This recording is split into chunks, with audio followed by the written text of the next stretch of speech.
নমস্কার বন্ধুরা, শুক্লা ডেলি কিচেনে আপনাদের সবাইকে স্বাগত।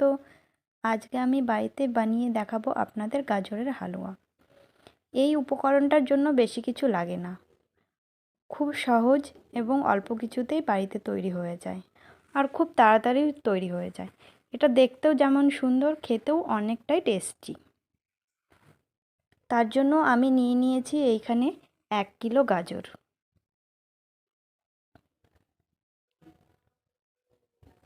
গাজরগুলোকে আমি ঝিরি করে ঘিষে নেব। একটা একটা করে সব গাজরগুলোকে আমি ঘিষে নিয়েছি। সব গাজরগুলো আমার ঘেঁষা হয়ে গেছে।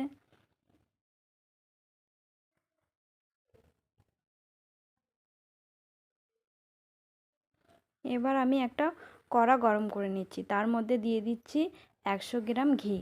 ঘিটাকে একটু নেড়ে চেড়ে তার মধ্যে আমি দিয়ে দেবো যে গাজরটা আমি ঘিষে রেখেছিলাম, ওই গাজরটাকে আমি সম্পূর্ণটা কড়াইয়ের মধ্যে ঢেলে দেব। ঘিয়ের সঙ্গে ভালো করে নেড়ে চেড়ে নেব 5 মিনিট ধরে।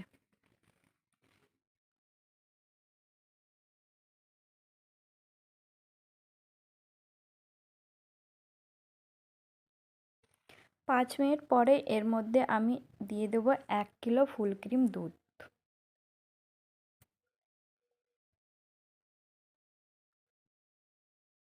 দুধটা ঢেলে দিয়ে ভালো করে নেড়ে চেড়ে নেব।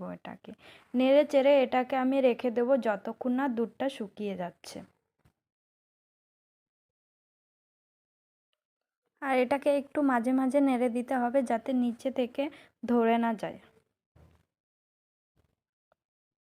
দুধটা অনেকটাই শুকিয়ে গেছে, আমি আবার এটাকে ভালো করে নেড়ে চেড়ে দেবো যাতে নিচে থেকে ধরে না যায়।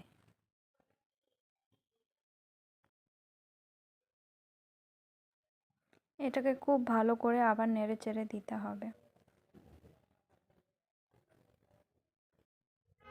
এখন আমি এর মধ্যে দিয়ে দিচ্ছি 250 গ্রাম চিনি।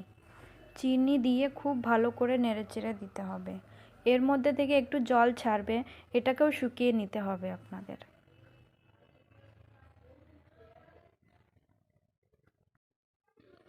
এটাকে খুব ভালো করে নেড়ে নিতে হবে। আর নেড়ে এর মধ্যে আমি দিয়ে দিচ্ছি 5-7টা এলাইচি থেতো করা। এলাইচি দিয়ে আবার ভালো করে নেড়ে চেড়ে নিতে হবে চিনির জলটা যতক্ষণ না শুকিয়ে যাচ্ছে।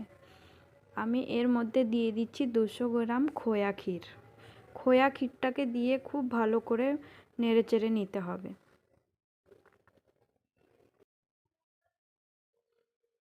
খুব ভালো করে নেড়ে চেড়ে আমি এটার জলটা শুকিয়ে নিয়েছি।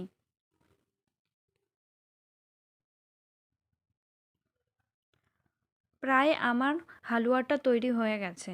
আমি এখন এর মধ্যে দিয়ে দিচ্ছি কিছুটা কাজু আর কিছুটা কিশমিশ। কাজু আর কিশমিশ দিয়ে খুব ভালো করে নেড়ে চেড়ে নিচ্ছি।